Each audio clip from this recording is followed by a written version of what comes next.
Syracuse basketball in the Adrian Autry era has lost by double digits 19 times.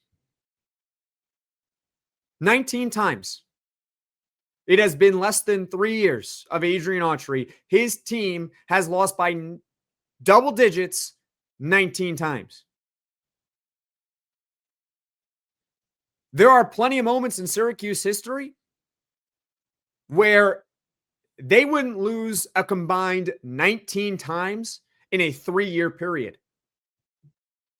They used to not lose a lot. If they lost 10 games in a season, it was a disappointment.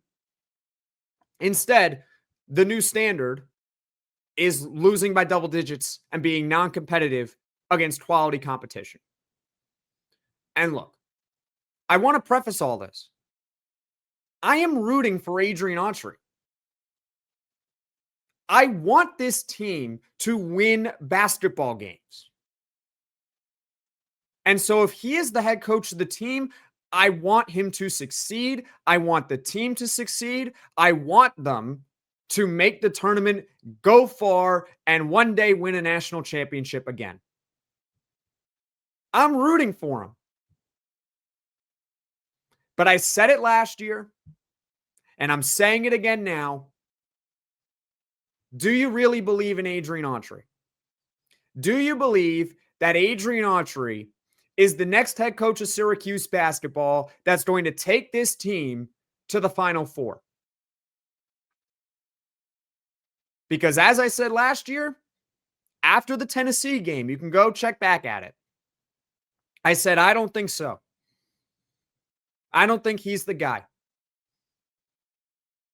And a lot of people said at the time it was too early. It's dead and late early in Adrian Autry. It really is. This team hasn't made the tournament since 2021. People ask me sometimes, and I was going back and forth with someone on Twitter today, why are you so negative about this team? They haven't made the tournament since 2021. Let's start there. They have not been a ranked program at any point in a year since December of 2018. It has been 7 years since this team was ranked. 7. I went back before the game. Correct me if I'm wrong. But from 1982 to 2017, Syracuse basketball was ranked at one point during every year.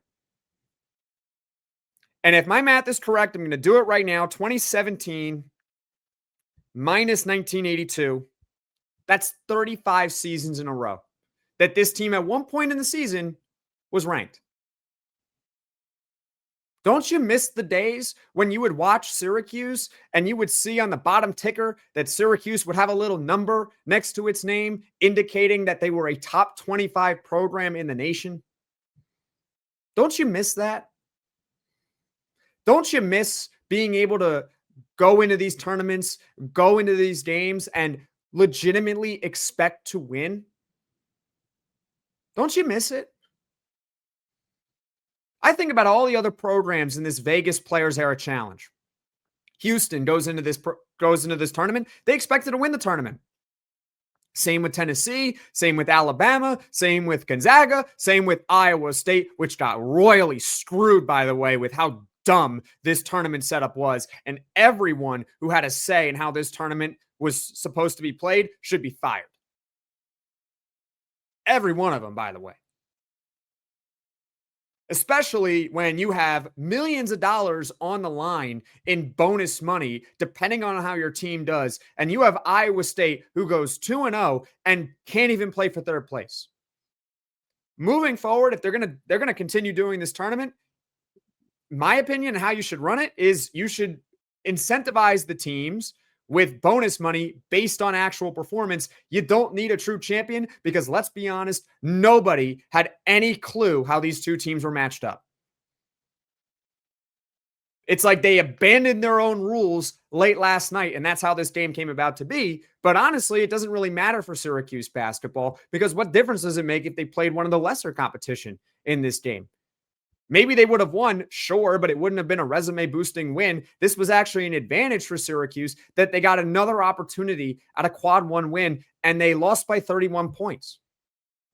Where are they at in KenPom now? Let me search it up right now. I think they came into the day 57. They're now 72. 72 in KenPom.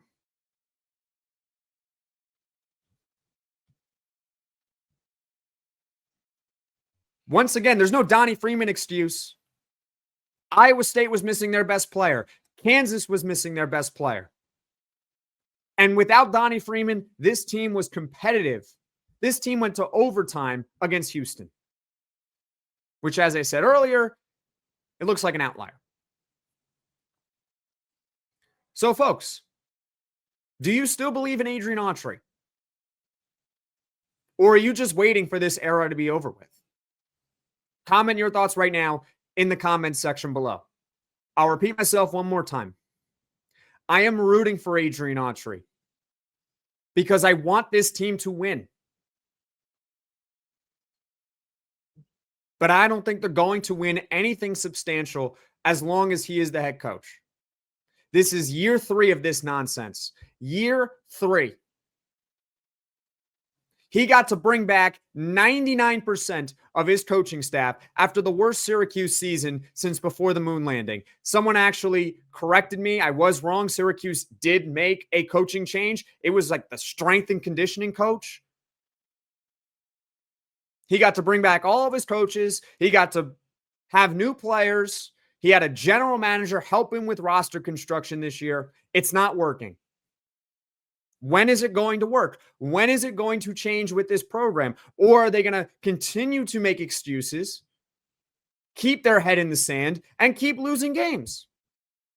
Because at the end of the day, the dome is going to be filled regardless. They're still going to make a ton of money. This is still one of the most storied programs in college basketball. Everyone still wants to watch Syracuse play. Why do they care? They're still making a ton of money. What's the difference? I don't know what's going to happen. I hope that if this season does go south, which it does look like it's going south, that they do make significant changes. They should have made them last year. But fine, you really wanted to beef up the NIL because it was all about that. Fine, it was all about the players. It had nothing to do with the coaching staff at all. Okay. Adrian Autry is the captain of the ship. He's either going to turn this thing around, they're going to win basketball games, they're going to go to the NCAA tournament, or he's going to be looking for a job come March.